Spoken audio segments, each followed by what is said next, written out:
서울과 관련된 궁금한 소식들 확인해 보겠습니다.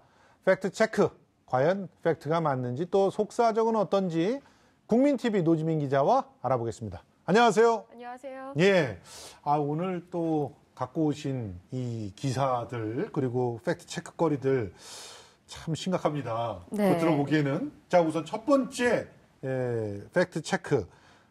서울시가 쓰레기 소각장 운영업체에게 특혜를 주고 있다. 이게 어떤 내용입니까? 네, 자원회수 시설이라고 하죠. 방금 예. 말씀하신 쓰레기 소각장 시설이긴 예. 한데 서울시가 편법을 써가면서까지 이 자원회수 시설을 관리하는 업체에 이윤을 주고 있다. 특혜를 주고 있다라는 의혹입니다. 예. 그러니까 업체를 선정하는 과정에서 계약액을 산출하는 데까지 전반적으로 다 이렇게 펼쳐져 있다라는 건데 예. 오늘 팩트체크에서 확인을 해보도록 하겠습니다. 아니 이게 한겨레 신문에 실렸단 말이에요. 네. 그러면 사실은 이런 부분의 그 지적에 대해서 뭐 상당히 이전서부터 잘해왔던, 그러니까 이런 문제들에 대해서 지적을 꼼꼼하게 잘해왔던 그런 신문이라서 더더욱 걱정이 되는데, 일단 업체 선정 어떻게 진행이 됐다고 얘기하고 있습니까? 업체 선정은 당연히 공개 입찰을 통해서 공고를 내고 예. 정당한 과정을 통해서 선정이 된 걸로 확인이 됐습니다. 지방자치단체 계약법 시행령에 따라서 이렇게 시행이 됐는데 예. 한겨레 신문은 지난 2009년부터 2011년까지 총 11번의 입찰 공고가 있었지만 예. 그중에 나라장터라는 국가정보 전자조달 시스템이 있잖아요. 예, 거기서 주로 거기에 하죠. 올린 건 예. 한 번밖에 없었다라면서 오. 이 선정 과정이 투명하지 못했다라고 주장을 합니다. 그런데 방금 말씀드렸던 이 시행령을 보면요. 예. 특별한 규정이 있는 경우를 제외하고는 지정 정보 처리 장치, 이게 나라장터 시스템이거든요. 예. 여기에 공고를 해야 되는데 다만 필요한 경우에는 그 지방자치단체가 설치 운영하는 인터넷 홈페이지를 이용할 수 있다. 이렇게 규정을 하고 있습니다. 그러면 인터넷 홈페이지에는 올라와 있나요? 네, 11건 모두 올라와 있는 걸 확인을 했습니다. 지금 그렇군요. 바로 보실 수 있고요. 예. 또 서울시 관계자는 신문을 통해서도 공고를 했었다라고 밝히고 있습니다. 예. 아니 그러면 예를 들어 나라장터가 아니더라도 서울시 홈페이지를 통해서 입찰 공고를 내서 그래서 다양한 업체들이 들어와서 선정이 됐다면 문제가 없는 거 아닌가요? 네, 우선 지적한 부분에 있어서는 예. 문제가 없는 걸로 확인이 됐다라고 볼 수 있죠. 그리고 비용 문제 지적했잖아요. 네. 비용 문제는 뭐가 문제라는 겁니까? 네, 우선 이 비용이 어떻게 구성되는지부터 설명을 드리면 예. 운영비가 크게 세 항목으로 구성이 됩니다. 예. 인건비, 관리비 등이 포함된 고정비, 그리고 고정비, 네, 예. 변동비, 네. 또 기술료가 포함된 기타 비용 이렇게 세 가지로 구성이 되는데 예. 이 중에서 기술료가 매번 입찰 때마다 들쭉날쭉했다라면서 이게 이윤을 보존해주기 위해서 편법적으로 만든 게 아니냐라고 지적을 한 겁니다. 근데 기술료라는 게 사실은 어디에나 들어가는 거 아닌가요? 네, 그렇습니다. 구체적으로 기술료에 대한 뭔가 좀 설명 좀 해주세요. 네, 규정도 있습니다. 예. 기술료는 엔지니어링 활동 주체가 개발, 보유한 기술의 사용 및 기술 축적을 위한 대가. 그러니까 이 업체가 가지고 있는 기술에 대한 대가로서 지불을 하는 금액이고요. 예. 직접 인건비라는 게 정규직 인건비를 말하는 거거든요. 그렇죠. 네, 인건비의 20% 내에서는 반영할 수 있다라고 규정하고 있습니다.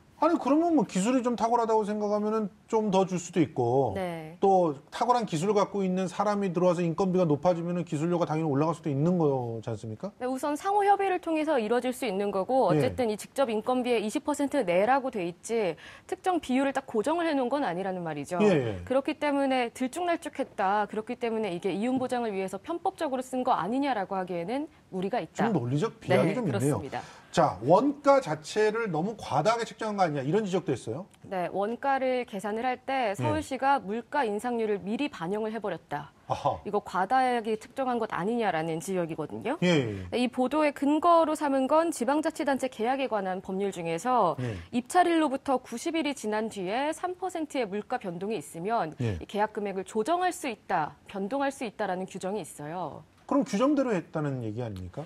그런데 이게 원가는 이미 정해져 있고 이 상태에서 90일이 지난 뒤에만 물가가 변했을 때 좀 물가를 반영해서 바꿀 수 있다. 네. 그런데 이 계약의 경우에는 그냥 미리 물가 인상률을 반영을 해서 원가 자체를 높이 계산을 한 게 아니냐라는 건데 예.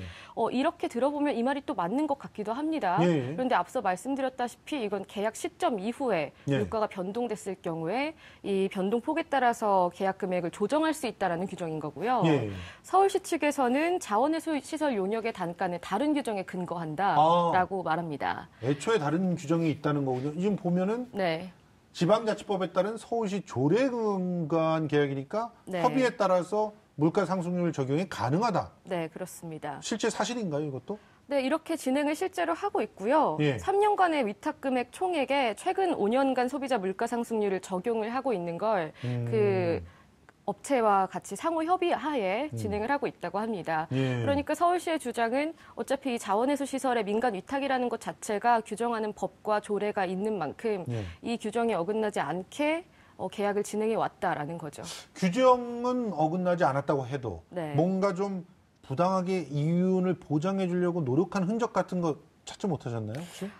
보도된 부분만을 제가 여러 번 살펴봤는데 네. 이것만으로는 이윤을 보존하기 위해서 계약을 편법적으로 해줬다라고 보기는 좀 무리가 있고요. 아, 예. 그런데 좀 그동안의 감사 결과들을 좀 찾아봤어요. 예. 그랬더니 되레 일부 업체가 이 계약 금액을 제대로 집행하지 않으면서 부당이득이라고 볼 수 있을 만한 추가 이윤을 챙겨간 정황은 있었습니다. 아, 그게 무슨 말이에요? 네, 구체적으로 설명을 좀 해드리면 예. 서울시 감사위원회가 지난해 4월에 공개한 감사 보고서가 있는데요. 예. 왼쪽에 보이는 게 그 지급액. 서울시가 실제로 인건비와 경비로 집행한 내역이고, 예, 예. 네, 그런데 이 돈을 받아놓고 업체에서 실제로 집행한 금액과는 차이가 있었다는 아, 거죠. 이거는 문제네요, 진짜. 네, 인건비와 경비를 잘 계산을 해서 줬지만 실제로 노동자들한테 돌아가지 않았을 수도 있다는 거거든요.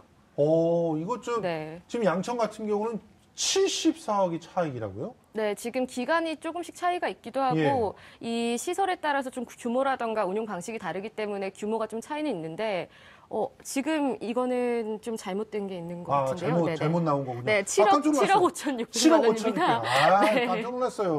그래서 총 예. 합하면 한 10억 정도 되는 금액인 거거든요. 예, 예. 그렇기 때문에 오히려 이 계산 자체가 문제가 된다기보다는 예. 계약을 제대로 이행하지 않은 업체가 이윤을 추가적으로 편법적으로 취득해가고 있다라는 문제는 감사를 통해서 지적된 바 있습니다. 여기 이렇게 바뀐 거군요. 74억, 네. 80억이 책정돼 있는데 74억이 네, 74억이고 집행돼서 6억을 6억이, 남겼다. 양천 심각한데요, 여기. 네, 그렇습니다. 자, 그러면 서울시 쓰레기 소각장 운영업체 편법 특혜 논란. 이거는 운영업체가 집행을 잘못한 오류는 있겠지만 네. 서울시의 문제는 없다고 봐서 거짓이다 이렇게 봐도 되나요? 네, 기사를 통해서 지적이 된 편법 계약 이 네. 부분은 거짓. 좀 거짓이라고 하기에 좀 더 가깝지 않을까 생각합니다. 굉장히 자신 없게.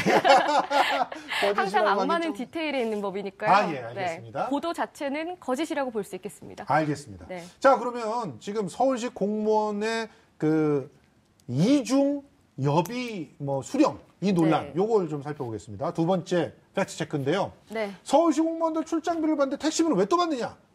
아시아경제에서 지적한 내용인데 네. 이런 일이 있었습니까? 네, 서울시가 우선 지난 2006년부터 시행을 하고 있는 제도가 있어요. 네. 서울시 공무원 등을 대상으로 출장 등의 업무와 더불어서 택시업계를 지원하고 또 교통량도 줄여보자라고 하면서 업무 택시제라는 걸 시행을 했거든요. 예. 네, 그런데 이 제도를 좀 악용하는 공무원이나 직원들이 있다라는 지적이 나온 겁니다. 아니 언뜻 듣기에는 굉장히 좋은 정책 같아요. 네. 자, 일단 택시 업계가 굉장히 힘들잖아요. 네. 그러니까 그 택시를 많이 이용해 주면서 동시에 교통량을 대중교통이잖아요. 택시도 일종의 대중교통의 한 수단이니까 그걸로 치환을 시키면서 공무원이 직접 자기가 차 몰고 가는 거 이런 것들 자제시키는 거 좋아 보이는데 어떻게 운영되고 있는데 이런 문제 지적이 나오나요? 네, 우선 이 업무 택시제를 이용하는 기준부터 조금 더 설명을 예. 드리고 넘어가면요. 공무상 필요 또는 대중교통을 이용하기 곤란한 직원이 서울시와 미리 협약을 맺은 콜택시 업체들이 있어요. 예. 이 택시를 이용하는 제도입니다. 예, 그리고? 또 규정도 있습니다. 제가 만약에 서울시 공무원이고 예. 이용을 하고 싶으면 부서 담당자한테 가서 업무 택시 결제를 할 수 있는 전용 카드를 받고요. 예. 허락을 받아야 네, 되는군요, 허락을 일단. 받아서 카드를 가져오고요. 이용한 뒤에는 이용 내역을 기재하고 영수증까지 제출하게 됩니다. 겉으로 봐서는 전혀 문제가 없어 보이는데 네, 카드도 반납을 해야 되고요. 사용 가능한 어떤 지역 또 거리 이런 거 정해져 있습니까? 네, 근무 시간 내에 오전 9시부터 오후 6시를 기준으로 하죠. 예. 이 근무 시간 내에 관할 구역인 서울시 안에서 12km 미만의 거리를 이동할 때 사용하도록 규정하고 있습니다. 그러니까 가령 일 끝나고 나서 술 한잔하고 업무 택시 타고 들어갈 수는 없다는 얘기잖아요. 네, 만약에 그렇게 하게 되면 소명 자료를 제출을 요구받게 되고 예. 뭐 이후에 제대로 시정이 되지 않으면 본인이 부담을 할 수도 있는 제도죠. 그런데 뭐 출퇴근에 사용하는 경우도 있다. 네. 뭐 다른 지역 12km 벗어난 지역에서 사용하는 경우도 있다. 이러면서 지적을 했잖아요. 네, 어느 제도나 사실 이렇게 어기는 분들이 있습니다. 그렇기 때문에 예. 이게 지난 2012년도 서울시 의회 행정사무감사에서도 몇 가지 사례가 적발이 된 적이 예. 이미 있습니다. 그렇군요. 그런데 그 전에는 운영 규정이 좀 제대로 된 규정이라고 보기 어렵다, 지켜지지 않는다라고 해서 예. 이듬해인 2013년에 그 서울특별시 업무택시 운영 규정이 만들어지게 됐고요. 그렇군요. 네, 앞서 잠깐 말씀을 드렸는데 만약에 좀 부정하게 사용된 것 같다라고 어겨지면 예. 총무과에서 소명 자료가 충분하지 않으면 승인 반려를 하게 되는 이런 아니 근데 구조입니다. 그러면 일단 출장 갈 때 여비 받는 거하고 따로 네. 업무 택시를 또 쓸 수 있으니까 이중 지급이다라는 주장에 대해서는 어떻게 정리를 할 수 있나요? 네, 우선 그 공무원 여비 규정에서는 출장지로 가는 시간에 따라서 여비를 좀 차등 지급을 합니다. 아, 4시간 예. 이상이면 2만 원, 그 미만이면 10,000원을 지급하는데 예. 만약에 출장을 갔는데 업무 택시를 이용했다라고 하면 그 여비에서 10,000원을 감액합니다. 아, 그러면 이중 지적은 아니네요. 네, 이걸 온전히 다 받고 택시비까지 받고 있지 않느냐, 도덕적 불감증이라고 하기에는 좀 어폐가 있는 거고요. 그렇죠. 네, 그리고 서울시 업무택시제 자체도 긍정적인 평가를 받아왔습니다.